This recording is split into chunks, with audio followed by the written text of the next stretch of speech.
Sooner Scoop HD.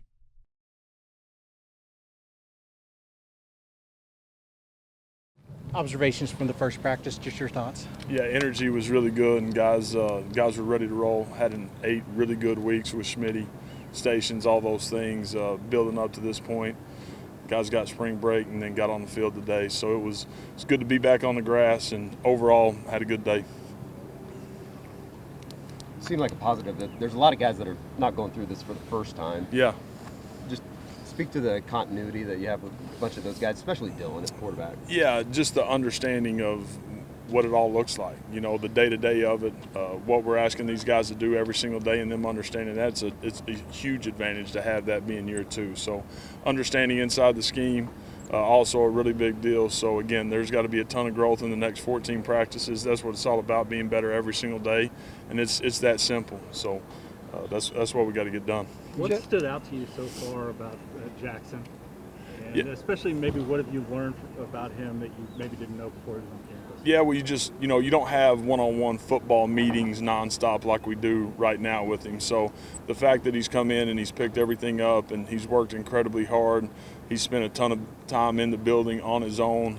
He understands what it means to, be the guy here and understand what it's going to take for him to get to that point. So he's spent a lot of time and done a really good job in there, which has been good to see. Jeff, you guys in the off-season did more stations instead of 7-on-7, according to Brent. How did that help your offense coming into spring? Yeah, I think it was just more of a mindset and a mentality of guys willing to, put it all on the line and understand what it's going to take to get done what we want to get done. So we did that for 8 weeks, which was really good. You mentioned that roster continuity. Talking about Jackson, how nice is it to have a guy like Dylan Gabriel, who's been in the room, who's been in the program, kind of maybe leading him? No, it's been huge, and they've hit it off. Knew that they would from a personality standpoint. Dylan's, he's an incredibly unselfish guy. He wants to be great himself, but he wants everybody around him to be great. So he's finding ways to lead every single day, and he'll continue to do so. Can you talk a little bit about Seth Luttrell's addition to the staff? Yeah, Seth, obviously a great Sooner, a great alum. Somebody that loves Oklahoma, somebody that breathes toughness and edge and attitude, and a guy that's done a lot with his coaching profession. So a dear friend, and happy as heck to have him sitting in the room with us.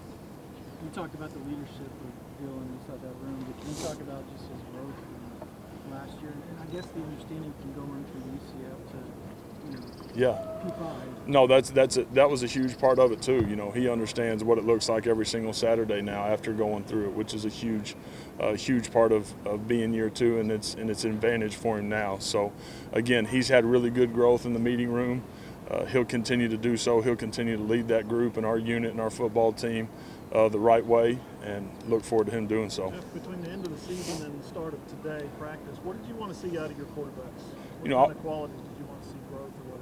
I wanted to see a ton of depth, and that was the thing with Jackson being added to the room, Davis, needing to make strides, General needing to make strides.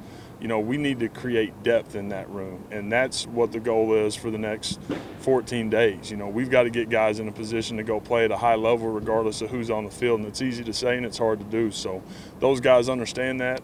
That's our fight every day, and that's where we need to get. Your name obviously came up quite a bit this offseason for other potential jobs. You're still here. Yeah. How much does that speak to how much you love this place and believe in the direction of this? And I love Oklahoma. I love Coach V. I love, sitting in the chair that I'm able to sit in every day, and I don't take it for granted for a second.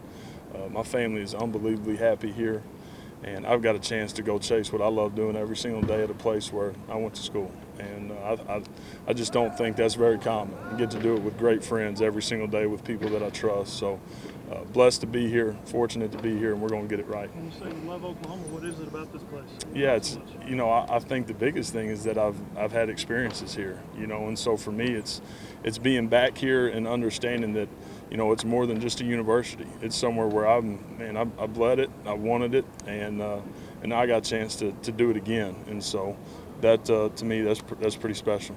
You can't talk names, obviously, but can you talk about just the struggles, the ups and downs of with your name being thrown out there on the recruiting drill, just kind of trying to temper that behind the scenes with talking to recruits and stuff like that? Yeah, I think guys understand, you know, those conversations are those conversations, and guys that we're recruiting understand that I love Oklahoma, and it was very clear to them. So maybe a little drama out there, but not for me. Inside out and dealing with the guys I was dealing with every single day, those guys understood how much I love being here every day. Do you have ambitions of being a head coach someday? Yeah, I have ambitions of getting Oklahoma back to where we need to get it.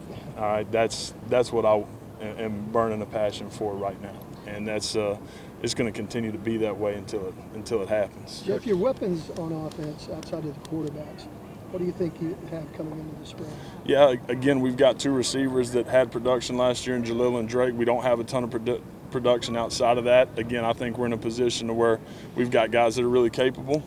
I love the fact that we got Stogg. That dude's going to have a great year. Feel really good about him and where he's at, and then feel good about the running back room.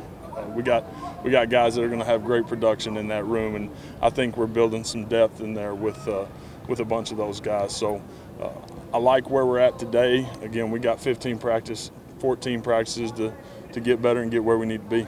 Jeff, I know it's hard to tell, you know, in practices what you have in a running back sometimes, but was there a little bit of surprise when you saw Gavin Sawchuk in the bowl game and what he was able to do? Well, you just don't know because you don't see it, you know, and so you always hope for the best and you think the best, but until they get out there and it's live bullets and against a really good defense that we saw in that game, for him to play the way he did, I think speaks to him and who he is, how he works, dependability, accountability, and what his future is going to look like.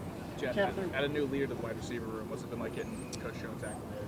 Yeah, Coach Jones has been awesome. So a ton of history there with me and him, going all the way back when he was the head coach at Sauk. I was recruiting Sauk, and a guy that I trust and that is incredibly passionate about being great every single day. He fits our room, and happy he's here. It's been great for those wideouts.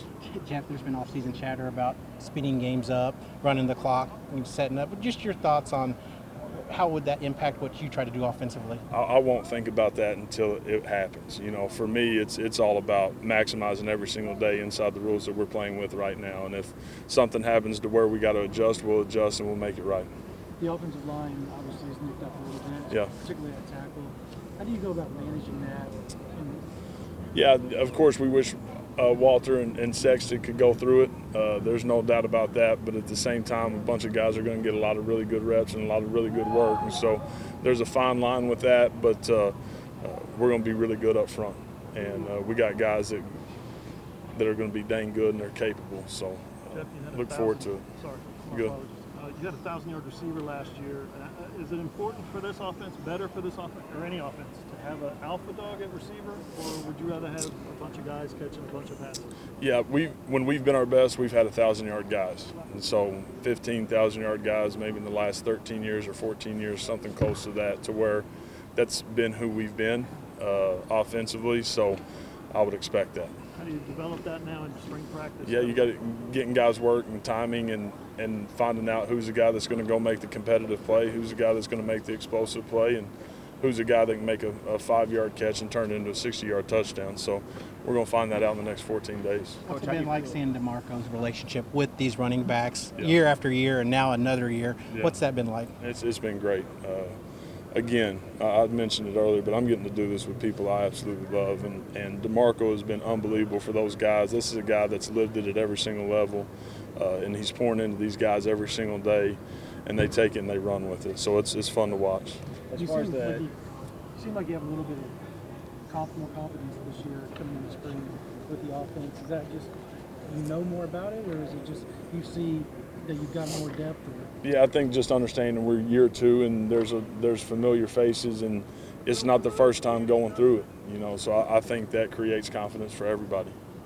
As far as the depth in your tight end room, Coach, obviously you guys are a little bit banged up at that Yeah. position. You've got Stogner back. How do you feel about the depth overall now and where you guys are going to be this fall? I don't feel great about it this spring.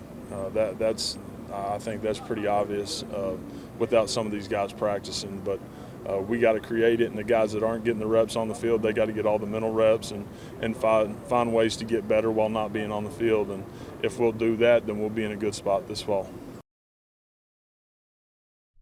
Sooner Scoop HD.